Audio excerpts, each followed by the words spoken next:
बिस्मिल्लाहिर्रहमानिर्रहीम। अस्सलाम वालेकुम। अपने पिछले लेक्चर में मैंने आपको डाइटरी गाइडलाइंस के बारे में बताया था और उसमें हमने फूड पिरामिड के बारे में भी जानने की कोशिश की थी। आज हम ग़िज़ाई आदात को डिस्कस करेंगे कि ऐसे कौन से अवामिल हैं जिनकी वजह से हमारी ग़िज़ाई आदात जो है वो मुतासिर होती हैं। तो इसमें से कुछ हैं, उनको वन बाय वन हम डिस्कस करते हैं। सबसे पहले है मुआशी अवामिल। ग़िज़ाई आदात आपको पता है हर इंसान की दूसरे से मिलती है, मुख्तलिफ होती है, मिलती जुलती नहीं है इतनी ज़्यादा। तो इसमें मुआशी तौर पे जो लोग मुआशी एतबार से जिनकी आमदन जो है वो कम होती है, वो ऐसी ग़िज़ाओं का इंतखाब करते हैं जिनसे उन्हें एनर्जी मिल जाए। यानी ऐसा बहुत महदूद ग़िज़ाई ग्रोहों का इंतखाब करते हैं। तमाम ग़िज़ाई ग्रोहों को मुंतखब नहीं कर सकते अपने आमदनी की कमी की वजह से। इसके बरक्स जिन लोगों की आमदनी ज़्यादा होती है वो बआसानी तमाम ग़िज़ाई ग्रोहों को अडॉप्ट कर सकते हैं, लेकिन आम तौर पर उन लोगों को मतवाज़न ग़िज़ा के बारे में इतनी ज़्यादा मालूमात नहीं होती, इसलिए उनकी भी ग़िज़ाई आदात बहुत ज़्यादा हम ये नहीं कह सकते कि अच्छी होंगी कम आमदनी वालों की निस्बत, क्योंकि उन्हें मालूमात की कमी होती है। इसके अलावा तहज़ीबी और समाजी अगर हम अवामिल देखें तो हर कल्चर की अपनी कुछ रवायात होती हैं, उसके हिसाब से उस कल्चर में रहने वाले जो लोग हैं वो ग़िज़ाई आदात उनकी मुख्तलिफ होती हैं दूसरों की निस्बत। और मिलने जुलने का, यानी जिस तरह से हम ये कहें कि अगर बच्चे हैं तो उनके जो दोस्त हैं, फ्रेंड्स, उनकी जो ग़िज़ाई आदात होंगी वो एक दूसरे से वो अडॉप्ट करते हैं। यानी अगर जो चीज़ उन्हें पसंद है खाने की, उनके जो दोस्त हैं, जैसे फ़ास्ट फूड की हम बात करें तो अगर उनके फ्रेंड्स जो हैं वो फ़ास्ट फूड शौक़ से खाते हैं तो वो बच्चे जो हैं वो भी उन जंक फूड्स पे आ जाएंगे और जो शुरू से उनकी आदत थी उनमें बहुत तब्दीली भी आ जाएगी। इसके अलावा मज़हबी अवामिल, जैसे हर मज़हब में मुख्तलिफ चीज़ें जो हैं खाने पी की वो मना है, और हमारे मज़हब में ज़ाहिर है कि ऐसी खाने की अशिया जो है वो जायज़ हैं, हलाल हैं, जो कि मतलब ऐसे जानवरों की जो कि साफ़ सुथरे और अच्छी आदात के मालिक हैं। अब देखिए हमारे मज़हब में जैसे पिग का जो गोश्त है वो हराम है, डॉग्स जो हैं उनका गोश्त जो है खाना वो जायज़ नहीं है। लेकिन अगर हम दूसरे कल्चर में देखें जैसे चीन वगैरह और गैर मुस्लिम कंट्रीज़, वहाँ पे ये जो है डॉग का गोश्त खाना जो है वो एक तरह की अयाशी समझी जाती है। इस तरह से पिग का गोश्त बहुत शौक़ से खाते हैं। तो मज़हबी अवामिल भी असरअंदाज होते हैं ग़िज़ाई आदात पे। इसके अलावा ख़ानदान में, जैसे आपको पता है कि ख़ानदान में जो मदर होती हैं, माँ, वो ही पूरे घर की ग़िज़ाई आदात जो है वो उनको तब्दील करने का ज़रिया बन सकती हैं। तो इसके लिए जो घर की वालदा है उसको बहुत ज़्यादा बेहतर मालूमात होनी चाहिए मुतवाज़न ग़िज़ा के बारे में, ताकि वो अपने बच्चों को इसकी तरफ लेकर आ सकें और इसमें बच्चों को आगाही दी जा सके। तो वो माँ की घर की वालदा जो है उनके पास जितना अच्छा नॉलेज होगा अशिया की ग़िज़ाइयत के बारे में, खाने पीने की चीज़ों की और मुतवाज़न ग़िज़ा के बारे में, उतना ही अच्छा जो है वो बच्चों की ग़िज़ाई आदात बन सकती हैं। फिर पसंदीदगी, जैसे कुछ घरानों में कुछ मखसूस खाने की चीज़ें काफ़ी पसंद की जाती हैं, जैसे बिरयानी आप देख लें, और यानी चावलों का इस्तेमाल ज़्यादा होता है। और इसके अलावा ये जैसे हलीम वग़ैरह ऐसी चीज़ें।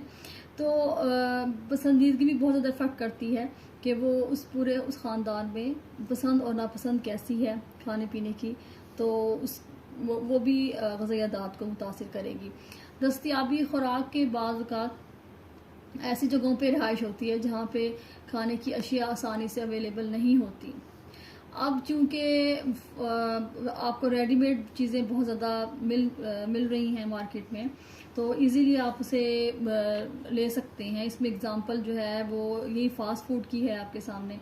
तो इसमें हमारी ग़िज़ाई आदात बहुत ज़्यादा मुतासिर हुई हैं इस वजह से कि अब इजीली आपको ये चीज़ें जैसे अवेलेबल होती हैं। जैसे आप देखें कि चिकन क्यूब्स हैं, और इंस्टेंट जो हलीम है, खीर है, इसके अलावा तैयार शुदा आपको बहुत से खाने जैसे ये कोफ्ते वगैरह है, कबाब, ऐसी चीज़ें मिल जाती हैं। तो लोग अब ज़्यादा इनका इस्तेमाल करने लग गए हैं क्योंकि ये आसानी से उन्हें अवेलेबल हो जाती हैं। फिर उम्र और जीन्स जो है वो बहुत ज़्यादा इस पर असरअंदाज होता है ग़िज़ाइयादात पे। जैसे अब नौजवान जो लड़के लड़कियां हैं वो ज़्यादा फ़ास्ट फूड को पसंद करते हैं, जबकि जो ज़्यादा उम्र के लोग हैं, बुज़ुर्ग लोग हैं, वो इन ग़िज़ाओं के इतने शौकीन नहीं होते। और अगर शौकीन हो भी तो लेकिन उनकी जो बीमारियां हैं उनकी वजह से वो इनको अवॉइड करते हैं, इन खुराकों को। तो उम्र और आपकी जो जीन्स है, जेंडर है, वो भी बहुत इफ़ेक्ट करेगी। इसके अलावा जज्बाती तौर पे जो लोग बहुत ज़्यादा इमोशनल होते हैं, अगर उन्हें कोई दुख मतलब वो थोड़े डिस्टर्ब हैं, उनका मूड अच्छा नहीं है, तो कुछ लोग खाना पीना छोड़ देते हैं। और इसके बरक्स कुछ लोग जो हैं वो ज़्यादा खाना शुरू कर देते हैं, और चाहे खुशी की कैफियत हो और चाहे दुख की कैफियत हो। तो इस हिसाब से भी हमारी ग़िज़ाई आदात जो हैं वो जज्बाती तौर पे जब हम डिस्टर्ब होते हैं तो वो भी मुतासिर होती हैं।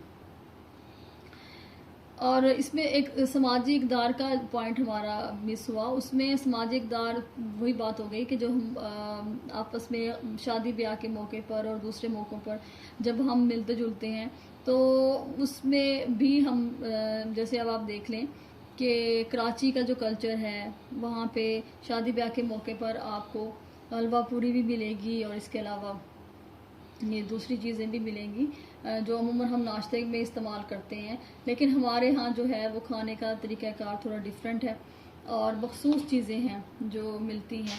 तो ये समाजी तौर पे जब हम मिलते जुलते हैं उस हिसाब से भी हमारा जो है खाने पीने की आदत काफ़ी ज़्यादा एक दूसरे से मिलने जुलने में, जो ख़ानदान आपस में मिलते जुलते हैं उस हिसाब से वो तब्दील होती रहती हैं। खुराक से मुतालिक कुछ कॉन्सेप्ट्स हैं लोगों के जहन में कि उसकी कोई ख़ास वजह नहीं है कि साइंस ने उसको कहा, मतलब साइंसी इल्म के मुताबिक वो मुनासिब नहीं है खाना या नहीं, लेकिन ये कि वो सदियों से लोगों के जहन में चलते आ रहे हैं वो ख्यालात, जिसकी बिना पर लोग जो हैं वो बहुत सी चीज़ों को छोड़ देते हैं, उनके कम्बिनेशंस को छोड़ देते हैं। और ये ख़ुसूसन तरक्की पजीर ममालिक में ये ऐसे कॉन्सेप्ट्स होते हैं खुराक के मुतालिक, और इस वजह से लोग जो हैं वो ग़िज़ाई कमी का बायस होते हैं। जैसे अब देखें बहुत से इलाकों में मछली का इस्तेमाल इतना पसंद नहीं किया जाता, हालांकि वो सेहत के लिए कितनी ज़्यादा फ़ायदेमंद है। फिर कुछ जोग्राफियाई अवामिल भी हैं, जैसे आप ये देखें कि हमारे मौसमी इसके अलावा जोग्राफियाई अवामिल के अलावा हमारे मौसमी हालात भी, मसलन गंदम अगर हमारे पंजाब में बहुत ज़्यादा उगती है तो यहाँ के लोगों की जो मेन डाइट होगी उसमें गंदम का इस्तेमाल बहुत ज़्यादा है, यानी वो रोज़ाना की रूटीन में वो गंदम यूज़ करते हैं। और ऐसे अफराद, ऐसे लोग जो कि समंदर के नज़दीक रहते हैं वो मछली का इस्तेमाल ज़्यादा करते हैं। और मौसमों के हिसाब से भी जैसे गर्मियों में हम लोग पानी का इस्तेमाल, मशरूबात का इस्तेमाल ज़्यादा करते हैं, जबकि सर्दियों में हम खुश्क मेवाजात को अपनी खुराक में ज़्यादा शामिल करते हैं। तो ये ऐसे बहुत से अवामिल हैं जो हमारी ग़िज़ाई आदात को मुतासिर करते हैं।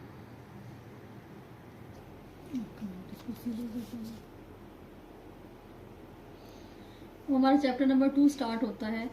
ये खुराक की तरसील के मुतालिक है कि जो हम खुराक को महफूज करते हैं और फिर महफूज करने के बाद जब हम उन्हें मार्केट में पहुंचाते हैं या लोगों के इस्तेमाल के लिए लेके आते हैं जब, तो ऐसी क्या वजूहात हैं जिसकी वजह से हमारी खुराक जो है उसका बहुत सारा हिस्सा नाकाबिले इस्तेमाल हो जाता है या ज़ाया हो जाता है।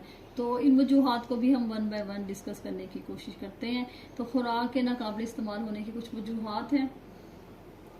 अब जो खुराक महफूज करने की सनत है उसका काम सिर्फ ये नहीं होगा कि वो खुराक को महफूज करे, बल्कि असल उसका काम ये है कि उसे महफूज तरीके से सार्फिन तक पहुंचाए, और उस वक्त तक जब तक कि वो उसको इस्तेमाल ना कर लें उस वक्त तक, यानी उसकी जो डेट है, जो एक्सपायरी डेट होती है वो उस हद तक, उतने दिनों तक होनी चाहिए जब तक कि वो सारिफ तक महफूज तरीके से पहुंच जाए। अब चूँकि टेक्नोलॉजी में बहुत ज़्यादा तरक्की हो गई है और खुराक की जो पैदावार खुराक की पैदावार की जो सलाहियत है वो बढ़ गई है, लेकिन उसके बावजूद कुछ ऐसे अवामिल कार फरमा होते हैं दरमियान में कि जिसकी वजह से हमारी बहुत सी खुराक जो है वो ज़ाया हो जाती है। इसमें जब हम खाने की तैयारी करते हैं तो उसमें भी बहुत से ऐसी चीज़ों को शामिल किया जाता है जायका बढ़ाने के लिए, कि जिसकी वजह से खुराक जो है उसकी जो क्वालिटी है वो मुतासिर होती है।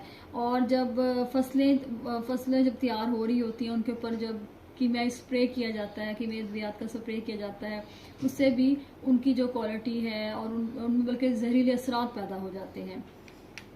मज़ीद इसकी वजूहात में से ये भी है कि खुराक को जब महफूज किया जाता है तो ऐसे तरीके इस्तेमाल किए जाते हैं जिसकी वजह से खुराक जो है वो ज़्यादा सेहत के लिए इतनी ज़्यादा अच्छी नहीं रहती।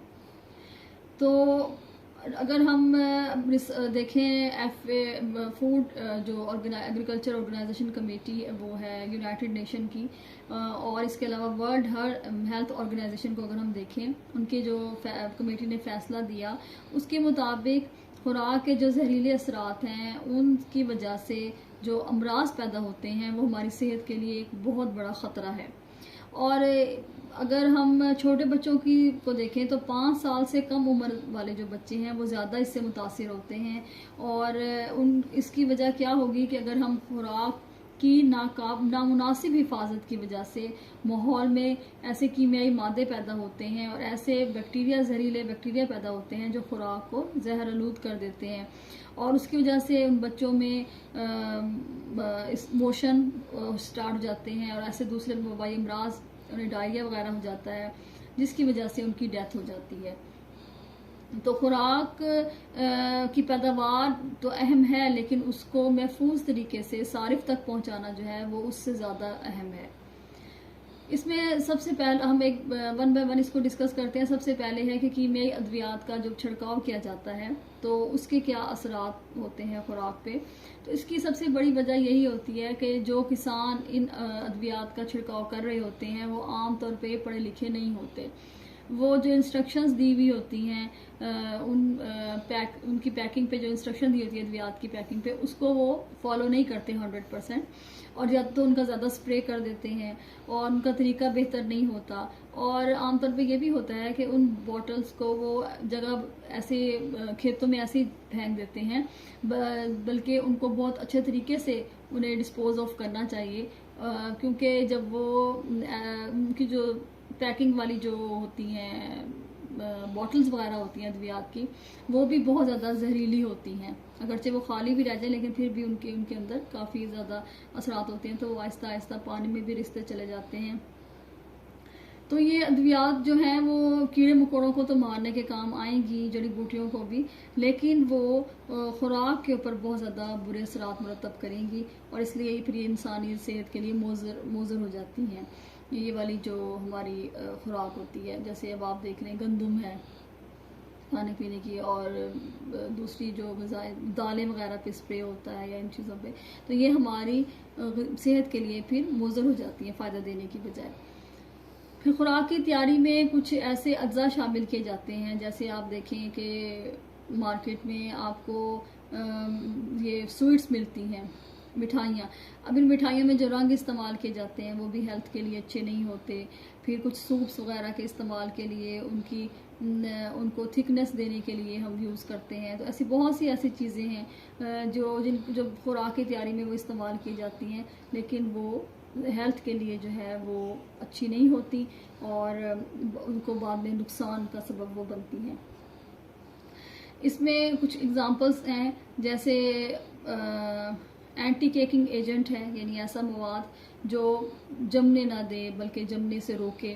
और इसके अलावा रंगों से मुतल्लिक बहुत से कलर्स ऐसे इस्तेमाल किए जाते हैं जो हमारी हेल्थ के लिए नुकसानदेह हैं। फिर अचार में ऐसे बहुत से मादे शामिल किए जाते हैं, और शोरबे में, ग्रेवी में, यानी अगर उनकी तैयारी में, खुराक की तैयारी में जब हम उन्हें इस्तेमाल करते हैं तो वो भी आपको नुकसान पहुंचाएंगे। और इसके अलावा ये होगा कि कुछ टेस्ट बढ़ाने के लिए, लज्जत बढ़ाने के लिए हम कुछ ऐसे जिसको हम फ्लेवर इन्हांसर्स कहेंगे वो नुकसानदेह हैं। खुशबू पैदा करने के लिए हम यूज़ करेंगे, अगर कुछ मटेरियल यानी कुछ ऐसी कीमई अज्जा, वो उस खुराक की खुशबू तो अच्छी हो जाएगी या उसके जायका तो अच्छा हो जाएगा, लेकिन वो आपकी हेल्थ के लिए नुकसानदेह होंगे। तो ऐसी बहुत सी एग्जांपल्स हैं जिनकी वजह से जो हम जो इंडस्ट्री में इस्तेमाल हो रही हैं ये वाली चीज़ें, ये वाले कीमई अज्जा, मगर वो आपकी हेल्थ के लिए जो है वो फ़ायदेमंद नहीं होंगे। फिर थर्ड पॉइंट पे है मिलावट का। तो अब तो बहुत ज़्यादा मिलावट का रुझान है कि अब आप देखें कि अगर आप वो ले रहे हैं, काली मिर्च ले रहे हैं मार्केट से, तो अमूमन उसमें पपीते के बीज शामिल कर दिए जाते हैं, दूध में पानी मिला देते हैं, या इसके अलावा और भी अरारोट वगैरह शामिल कर देते हैं। सुर्ख मिर्च में जो दुकानदार हैं वो आटे का छान मिला देते हैं। फिर मिठाइयों में वो चीनी यूज़ नहीं करते, ज़्यादातर स्क्रीन यूज़ कर देते हैं, या सस्ती किस्म का जो ग्लूकोज है वो इस्तेमाल करते हैं। तो इन चीज़ों की वजह से हमारे कंट्री में ऐसे अदारे कायम हैं तो सही जो कि इस मिलावट को के ख़िलाफ़ एक्शन लेने के काबिल हैं, लेकिन एक्शन नहीं लिया जाता, इसलिए वो लोगों की जो सेहत है उससे खेला जाता है। और आप देख रहे हैं अगर वो दूध बच्चे इस्तेमाल करेंगे, जो शीरख्वार बच्चे हैं, तो उनकी हेल्थ कितनी ज़्यादा मुतासिर होगी। इसीलिए बहुत से बच्चे जो होते हैं वो नाकिस खुराक की वजह से बहुत कम उम्र में ही अपनी ज़िंदगी जो है वो उनकी ख़त्म हो जाती है। और अगर हम मुज़र सेहत माहौल को देखें तो हमारे इर्द गिर्द जो है वो सफाई का इतना ख्याल नहीं रखा जाता। जैसे बच्चों को जब दूध दिया जाता है फीडर्स में, तो हाथ नहीं धोए जाते, उनकी सफाई का ख्याल नहीं किया जाता, और अक्सर बच्चों के फीडर्स पे मक्खियाँ वगैरह बैठी हुई होती हैं, यानी जर्म्स जो हैं वो आसानी से मुंतकिल हो जाते हैं, इस तरह से उनको पेट की बीमारियों का वो शिकार हो जाते हैं। तो इर्द गिर्द का जो माहौल है, मुज़र सेहत माहौल, उनकी वजह से बहुत सी बीमारियां फैलती हैं।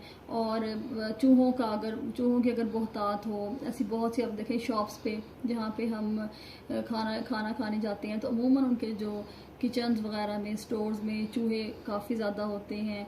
और इसके अलावा ये कि मक्खियों की अगर बहुतात है तो वो भी जरासीम को फैलाने का बायस बनती है। अब इसमें अगर हम देखें तो बहुत से ऐसे जरासीम होंगे जो चूहों से और दूसरे मवेशियों के ज़रिए फैलेंगे, और बहुत से ऐसे जरासीम होते हैं जो बीमार इंसानों के ज़रिए एक से दूसरे में शिफ्ट होते हैं। और आजकल जिस तरह सफाई का बहुत ज़्यादा ध्यान करने का कहा गया है कि अपने हाथों को साफ़ रखें और अपने माहौल को साफ़ सुथरा रखें, तो वो इसीलिए है कि बीमारियों की रोकथाम के लिए, कि बीमारियां जो है ना फैलें। तो इसी तरह से जब हम खुराक इस्तेमाल कर रहे हैं, और अगर खुराक अच्छी तरीके से हमें मिल रही है, लेकिन जब उसका इस्तेमाल हम कर रहे हैं वो अच्छे माहौल में इस्तेमाल नहीं कर रहे, तो ज़ाहिर बात है कि वो हमारी हेल्थ के लिए नुकसानदेह हो जाएगी। तो इसमें अपने इर्द गिर्द के माहौल को साफ रखने की बहुत ज़्यादा ज़रूरत है। इसमें WHO ने हमें कुछ खुराकी तैयारी के लिए कुछ असूल, कुछ कवानीन बताए हैं। वो उसमें ये है कि अगर खुराक तैयार की जाए तो वो हिफ़्ज़ान सेहत के असूलों को मद्देनज़र रख कर तैयार की जाए, और खाने को अच्छे तरीके से पकाएं, यानी हाफ कुक्ड फूड नहीं होना चाहिए, उसको पूरे तरीके से पकाना चाहिए। खाना पकाने के बाद हमें उसे जल्द खा लेना चाहिए, पड़ा नहीं रहने देना चाहिए। और ये भी नहीं कि हम एक दिन खाना बना रहे हैं तो उसको 2-2, 3-3 दिन तक खा रहे हैं, वो भी सेहत के लिए अच्छा नहीं है। और अगर हम खाना तैयार कर लिया है हमने, तो हमें उसे बहुत अच्छे तरीके से महफूज करना चाहिए, यानी इस तरीके से महफूज नहीं करें कि उसको बार बार हीट मिल रही है, उससे उसके अंदर जर्म्स पैदा होंगे, क्योंकि जब टेम्परेचर चेंज होता है हम हीट से उसको ठंड में लेके जाते हैं, और ठंड से उसको फिर हीट में लेके जाते हैं, तो इससे खाने के अंदर बहुत जल्दी जरासीम पैदा हो जाते हैं। कच्ची और पकी हुई जो खुराक है उसको कभी भी इकट्ठे नहीं मिलाना चाहिए। जैसे अगर दूध आपने पका लिया है तो उसमें आप कच्चा दूध शामिल नहीं करें, बल्कि जो दूध है आप शामिल करना चाह रही हैं उसको पका के फिर शामिल किया जाए। यानी कच्ची और पकी हुई खुराकों को कभी भी आपस में नहीं मिलाना चाहिए। खुराक को जब भी हम टच करें तो उसे हर दफ़ा हमें हाथ ज़रूर धोना चाहिए।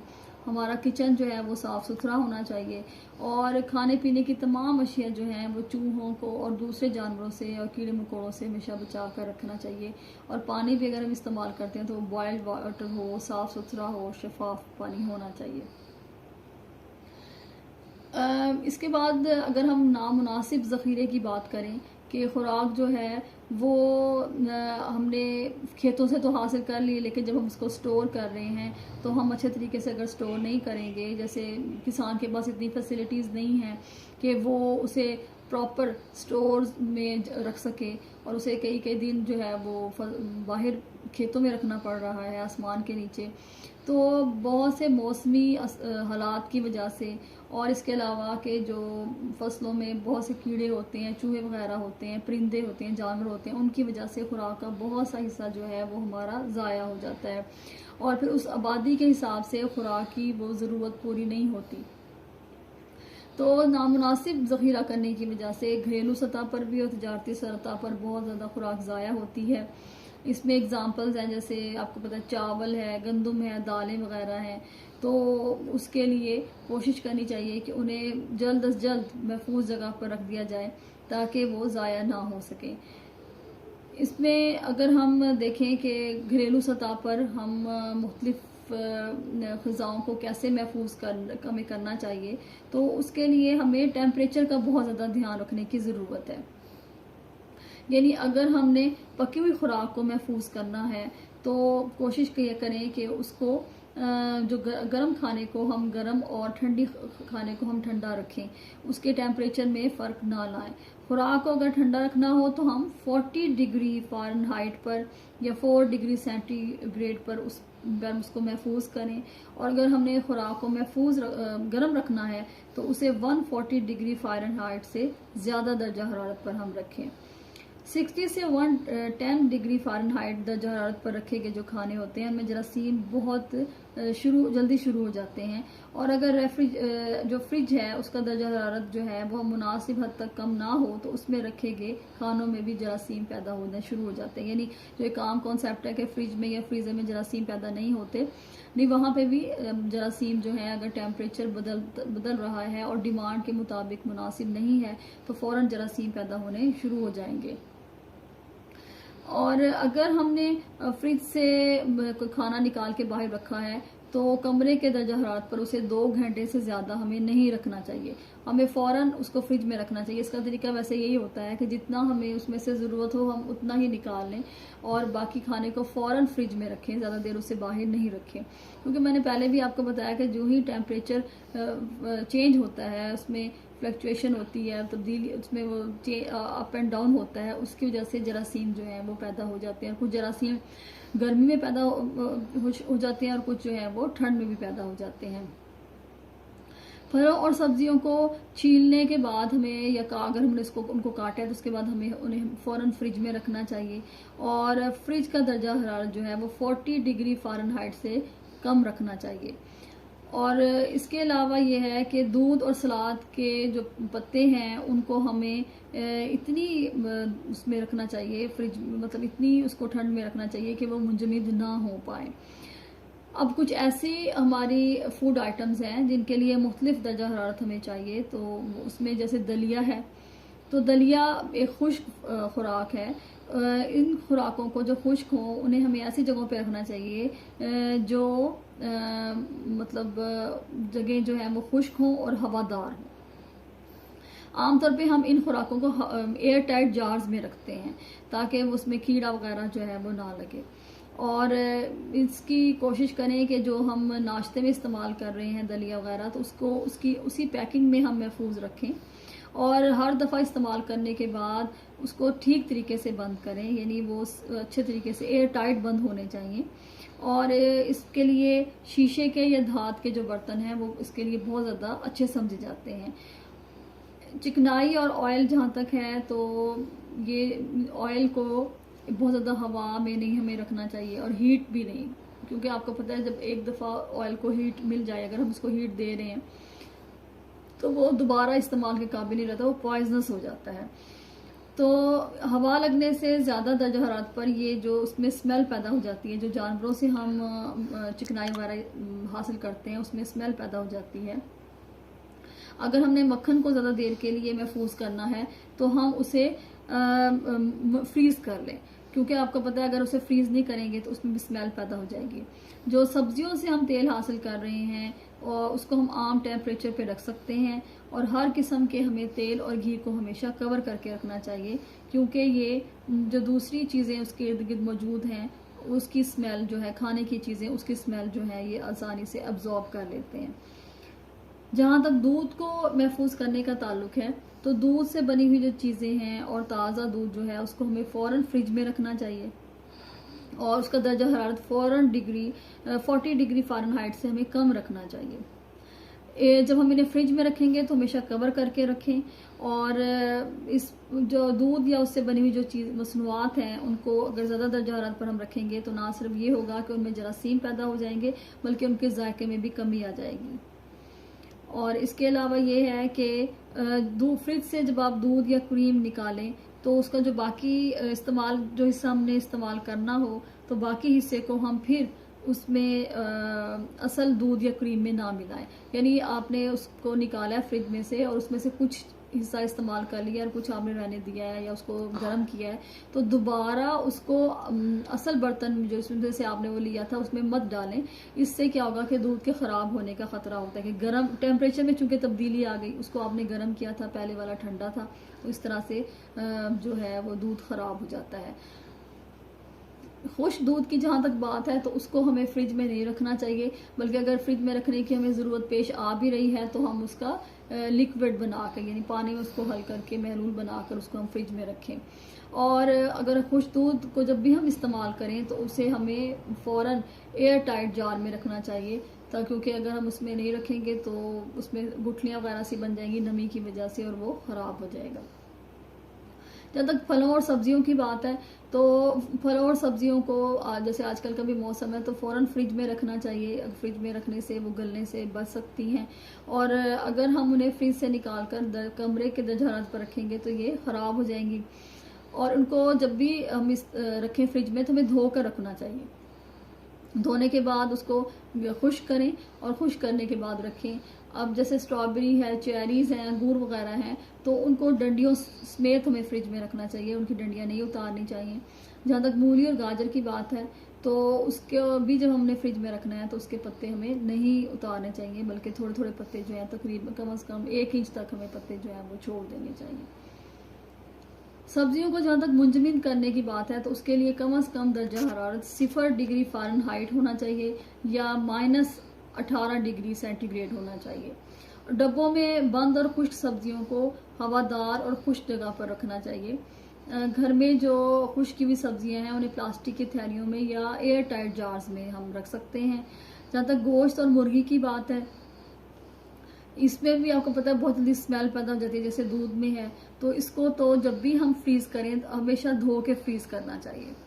फिर इसके अलावा इसमें एक और पॉइंट भी है कि हमेशा पैकेट्स बना के रखें, और पैकेट्स भी अपनी ज़रूरत के मुताबिक बनाएं कि जब आपको ज़रूरत हो उसमें से एक पैकेट निकालें। इकट्ठा फ्रीज़ भी नहीं करना होगा क्योंकि फिर हमें उसे डीफ्रॉस्ट करना पड़ेगा, उससे भी उसकी ग़िज़ाइयत जो है उसमें बहुत ज़्यादा कमी आ जाती है। अगर आप गोश्त और मतलब मुर्गी को कर रहे हैं तो कोशिश करें, पैक कर रहे हैं तो उसके लिए मियारी किस्म के आप प्लास्टिक के लिफाफे इस्तेमाल करें, और मतलब ऐसे ही नहीं, उनको कवर किए बगैर नहीं आपको फ्रीज़ करना चाहिए, बल्कि अच्छे किस्म के पैकेट्स यूज़ करके आप उन्हें फ्रीज़ करें। इसके अलावा आपको इसमें एक टेबल दिया गया है आपकी बुक में, जिसमें मुख्तलिफ खुराकों को महफूज करने के लिए टाइम पीरियड मुख्तलिफ दिया गया है। फॉर एग्ज़ाम्पल मछली, मुर्गी और गोश्त के लिए उन्होंने टाइमिंग डिफरेंट दी, जैसे 2 दिन से लेकर 7 दिन तक टाइम दिया हुआ है। इसके अलावा दूध की मसनूआत का दिया हुआ है।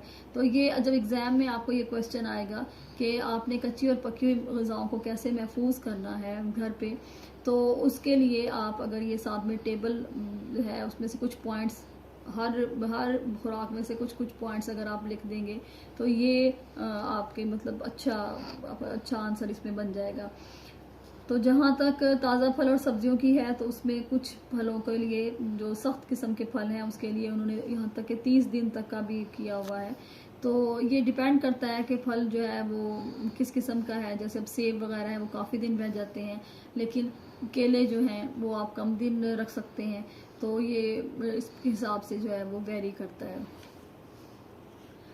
फिर एक मुज़र सेहत माहौल से रिलेटेड एक और पॉइंट भी रह गया था, जिसमें ताकि घर से बाहर जब हम खाना खाएं तो वहाँ पे भी हमें बहुत ज़्यादा एहतियात की ज़रूरत है कि हम देखें कि वो माहौल जो है वो आया खाने के लिए साफ़ सुथरा है या वहाँ पे काफ़ी ज़्यादा नाकिस माहौल है। तो सबसे पहले ये बात है कि जब आप सड़क के किनारे बने हुए होटल में या वो जो है स्ट्रीट्स जो होते हैं आपके होटल्स वगैरह या खोखे वगैरह, उनका कोशिश करें कि वहाँ पर आप ना खाएं, क्योंकि ऐसी जगहों पे ज़ाहिर गर्दो गुबार होता है और धुआं वगैरह होता है, तो ये जरासीम काफ़ी ज़्यादा यहाँ पे होते हैं। और ऐसी होटल्स का इंतखाब करें जहाँ लोग अक्सर आते जाते हैं, यानी लोग कसरत से उन होटल्स को इस्तेमाल करते हैं, तो कोशिश करें वहाँ आप खाएं। और उसकी सफाई जो है उस पर भी बहुत ज़्यादा ध्यान दें, देखें कि आया वो साफ़ सुथरे हैं या नहीं हैं। ऐसी ग़िज़ा का इंतखाब करें जब आप बाहर खाना खाते हैं तो जिसमें जरासीम के शामिल होने का इम्कान बहुत कम हो।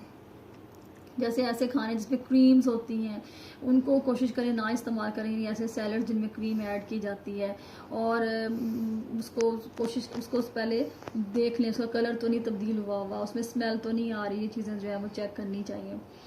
और ऐसी ग़िज़ाओं का इंतखाब करना चाहिए जो कि मुकम्मल तौर पर पकी हुई हों। जैसे अमूमन कोयलों पर सेके गए जो गोश्त होते हैं वो अमूमन अंदर से जो है वो जैसे बारबेक्यू वगैरह अंदर से कच्चे होते हैं, तो उनकी तसल्ली कर ली जाए कि वो अंदर से मुकम्मल तौर पर पके हुए हों, यानी हाफ़ कुक्ड फूड जो है वो हेल्थ के लिए बहुत ज़्यादा नुकसानदेह है, तो इनको अवॉइड करना चाहिए। ये हमारा आज का लेक्चर था। इंशाअल्लाह ताला नेक्स्ट लेक्चर में मैं आपको 3rd चैप्टर के बारे में बताऊँगी। अस्सलाम वालेकुम।